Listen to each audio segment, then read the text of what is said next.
Dr Frights has become one of our favourite Halloween events for two main reasons, really. One is because of the sheer amount of scares that they managed to pack into each maze. It's absolutely stacked full of actors, and there are scares around every corner.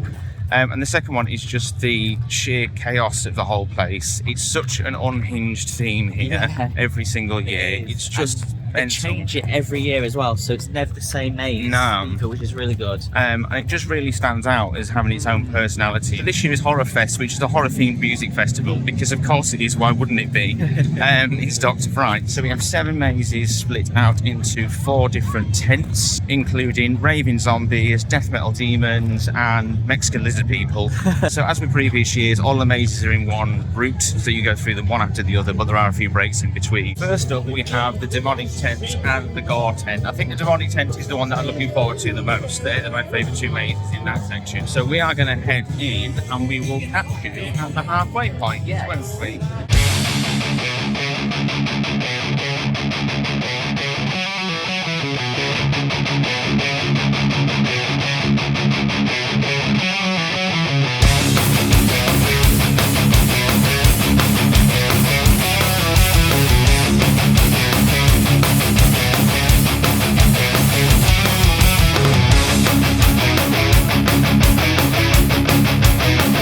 Oh, 2 mazes down. I think I'm already dead. How are you coping? Oh, they were really scary. Whoa. Just as chaotic as ever. Absolutely brilliant. Are you ready for the gore tent? Got it, yes. Let's go do it. I'm not. That is 2 tents, 4 mazes down, and they never disappoint, do they? No. What did you think? Oh, that was truly terrifying. It was. So we had Death Metal Manor. Yeah, and that was good. It had like lots of goths screaming at you. Yeah, well, like doing that sort of metal scream. Yeah, you know? Demons. But yeah. Really cool theme in there. Yeah, really cool theme. There's a bit where you go around a seance table. Well, I don't know if that was like a pentagon. I know it's hard when they're all in a line like that. It's hard to remember back, isn't it? Yeah. To the first one. Yeah. But that was really good. That was really good. Loads of scares as always. I definitely feel that the theming has gone up a little bit this year as well. I was thinking that, it does feel as if like the sets have gotten a bit bigger. Like, got more theming in them. And even like in between, before sort of,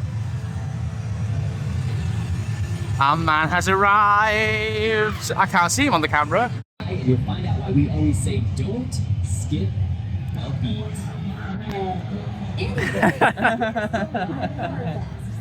What's going on? How's it going? Good, how are you? Good. Remember you guys. What do I remember you? Remember me? Always. That is Pogo, I believe we found out last year.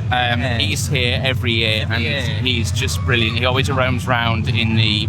I think he's always in the interval section, is it the mid-section? Generally just being unhinged and causing chaos. A bit sassy as well. Yeah, he's brilliant. He's absolutely brilliant. We then hit Rave from the grave. Yeah, that was cool. Do you know, I was expecting it to be like zombies, but because it's a graveyard, but it was actually like people in like black robes with white like masks on. Playing white masks. Yeah. Which was actually really scary. Yeah, it was really especially scary. considering how dark it is at night. And some of the lighting effects this year, I mean, you can't see naff all, can you? No. In some of those areas, you really can't see anything. And there were bits where like they had mannequins dressed up as them, all everywhere as well. They're really good here at misdirection, aren't they? They're really good at making you think you know where the next scare's coming from, and then completely surprising you. Even after coming for all these years, like we still can't get on top of them, can we? Like they still manage to surprise you with the scares. That's the good thing about them changing it every year. And every year there's new tricks, isn't there? They just when you think you've learned what their technique is, they surprise you with something else. I loved all the neon in there as well and all the bright lights. And like we like rave music anyway, so yeah, it's a party whilst you're being scared. Yeah. And then into the gore tent was El Sangriento. I probably need to double check the exact name of that one. That was really good as well. Like the theming in there was really cool. That was one of my favourite things, I think. I really like the bit where you walk through a tequila bar and like all the patrons are all like dead on the table. Lizard people. Oh yeah, and you got like lizard people coming after you. And I love how all the lizard people like hiss at you as well. In fact, one of them in the bar was getting a bit close, wasn't he? He was getting a bit comfortable. He was coming after us. Yeah. Which was then followed by Grindhouse Rock Country. Again, may need to check the exact name on that one. Grindhouse is one of the ones that's always here, and it comes in a different theme every single year. Yeah. Which is like cannibalistic hillbillies. They split us up this year. Yeah. I've never seen them do that before. That was horrible. That was horrible. Immediately terrifying. And that was really terrifying, especially at the end. Yeah. We did get told by one of the hillbillies that we're not very talkative, but in fairness, I can't hear a word they're saying in there because the music's so loud. Yeah. And then to really top it off, we got recognised by the last hillbilly with the chainsaw. As we were approaching him, he said Adam and Craig, and I immediately knew. In fact, you were quite far behind me because we'd been split up, hadn't we? Yeah, I was being stalked with a laser gun thing. Oh, with the guy with the gun. Yeah. And as soon as he said our names, I knew we were not in for a good time. I knew we were not going to enjoy that section. I really liked him. Like he acted like Leatherface from Texas Chainsaw. Yeah, and he came for us. Let me tell you, he came for us. That was so good. That was so good. That one. 3 strong. Because I think last year, Grindhouse was one of the ones we were a bit like, it was okay, but all 4 have been on the same level, I think, really, so far this year. Right, we're going to have a drink because my voice is already going just from those first 4. And then we'll go hop into the next 10, which is what? Slasher 10. Slasher 10, and then it's Clown. I don't like slasher people. I'm not going to enjoy it. I don't like chainsaws either. I don't really know what I enjoy. Scared of everything, to be quite honest.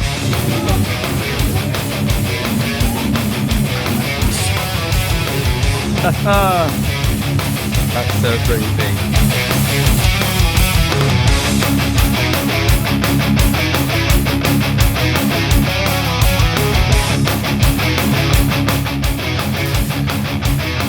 I think she liked you. Yeah. I mean, I don't blame her. I'm a nice person. Wow. Well, we reached the end. We made it through, didn't we? What did you think to, what was the Summer Camp Massacre? I loved that one. Yeah, that was my favourite, I think. I think that was definitely the scariest of the night. Yeah, and the jumpiest of the night. Yeah. Yeah. There's one particular bit with Ghostface from Scream, isn't there, which is just horrific. It was awful. It was so scary. Yeah. And again, that was all about misdirection, wasn't it? Yes, it was. Making you completely unable to predict where the next scare was coming from, because we really didn't know, and I was very nervous in that bit. Yeah, I felt really nervous in that bit. Like I was just on edge the whole time round. But I loved that one. I loved that they used like iconic horror characters. They used Art the Clown this year as well. They did. I don't think they have before. No. A film that I will never ever be able to bring myself to watch, but he's just terrifying. Even just he's just creepy. And it had Jason Voorhees, Freddy Krueger, Michael Myers, and Ghostface. Really cool bit as well. Really cool effect as you're walking through the camp bit as well, wasn't there? With involving Jason. Again, I don't want to spoil it for anyone who's coming, but there was a really cool effect in there which I really loved. I mean, they hide people. They hide people in the sides, behind doors, behind in the ceiling. They're just everywhere. You just don't know where they're going to be. They had a poster for I Know What You Did Last Summer, so I was hoping they'd have the fisherman in it. Oh, I wouldn't know. Because the sequel came out this year. Well, the remake came out this year, the reboot. But it was playing that on the projector. Oh, were they? Yeah. They were playing the original. Sarah Michelle Gellar scene.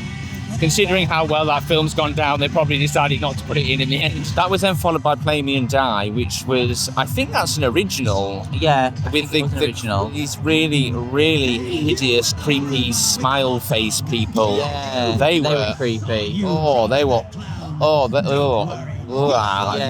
were really creepy. I didn't like them. Went straight from Slasher Camp into that one, so you're already on edge, and you're on edge going through that one as well. And then you've got these like horrible grin face people, really scary characters, and another really, really solid maze there, wasn't it? That then leads you to the last tent, which is the Clown's tent. There's only one maze in there, which is Killer Clown's Greatest Hits. Yeah, that was a mashup of like all the past Killer Clown ones, wasn't it? Yeah, so the clowns are here every single year, but they're in a different setting every year. So we've had Killer Clowns in Ibiza, Killer Clowns on a spaceship, Killer Clowns in a supermarket we had in there, The first year we did, there was Killer Clowns of the Caribbean, wasn't there, where they were pirates, but they didn't feature that in there. This year they had a mashup of the different clown things that they had previously, which is good because we didn't get to do Killer Clowns in Ibiza, did we? In fact, that's what drew us here. I don't think we ever did the spaceship one in past, did we? No, the first one we did was Caribbean, so in fact all of the ones in there we hadn't done. You can always expect an Unhinged maze from the clowns, can't you? That's always the most bonkers. Now I offered to go first in that bit because usually the clowns is the least scary bit, but that was actually terrifying. That was on level with everything else, wasn't it? Normally it's quite chaotic, but I don't find it as scary as the others, but that was just as scary as all of the other mazes, I think, don't you? I mean, I do think it was the least scariest of them all, but it was still jumpy. Yeah, but there's only that much in it, isn't there? There's really not that much between that and the others. I love the music going around the clowns bit as well, because we entered with them playing Venga Boys. Yeah, well that was for the Ibiza bit. Yeah, and they had Sandstorm. Yeah. And they had Benny Benassi. So you always get the best soundtrack from the clowns, don't you? They always provide the best soundtrack, the Killer Clowns. Only thing I would say this year is I do think the batching's been a bit too quick. People have caught up with each other quite quickly this time. The last bit, definitely. Definitely in the last bit. I also thought in the first one we went through quite soon after the people in front. Yeah, because we catch up with the other group when we got into the killer, the hillbilly bit, didn't we? Yeah. Because one of the amazing things about Dr Frights is they do put you in really small groups, which really amplifies the amount of scares that you can get. Yeah, it really does. Probably my favourite year yet, I would say that. Would you agree? Well, you clearly are agreeing. I think every theme was on point, even without the signs. You could tell which section you were going into next, couldn't you? It was clear definition between each section, and it just all of them delivered. All of them delivered 100%, and they always do. But there's usually there's a bit of variation. But this year, I feel they were all on top form, weren't they? They were all really, really good, really strong. I am shot. I am so deceased. Even this isn't high enough. You need an extra stool, don't you? So the bar's changed this year. We've got a school bus for the bar. It's very high. I don't like to be a negative Nelly, but this is an offence to short people, isn't it? This is a hate crime against short people. But we can also go in the bus as well. There's a little bar inside the bus. So once go sit in there. Once the little one's got his cocktail, we're going to go sit in the bus. This is cute, isn't it? It's very cute, yes. As is Dr Fright's position by this point, the little one has got a cocktail. I've gone for the Vampirio, which is tequila, citrus fruit, and spice. Oh, it's lighter in here. You can see the menu. We should have come in here first. From previous experience, the cocktails here are strong, aren't they? Oh my God, Balek's on the bus. How's the Vampiro? It is nice, but it is very strong. I do like a tequila. Definitely not one you can have before you drive. No. Luckily, I'm not driving.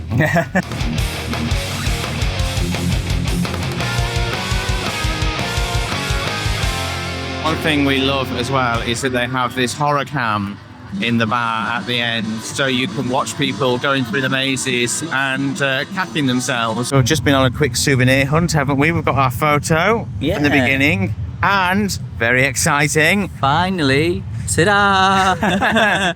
They've got a mug for the first time. If you're new here, we absolutely love collecting mugs from theme parks, zoos, horror events, whatever, don't we? And you don't often get them at horror events. Don't. I was about to say that. And I like as well how it wraps all the way around the mug. And it's not like just a black mug with just the logo here. They even just said to us that they saw our video last year when we mentioned they don't have mugs, and they've got them in this year. Which is funny because I don't even remember talking about that last year. A year ago, they remember our video better than we do. So we will pop home and we'll calm down with a cup of tea from our new Dr Frights mug, won't we? Awesome year. It's been absolutely amazing. Brilliant. Yeah, it really has. If you're looking for more Halloween content inspiration, go check out the channel. We've got plenty of scary inspiration. We've got plenty more coming up, so subscribe to us. Thank you so much for watching, and we'll see you next time we do stuff.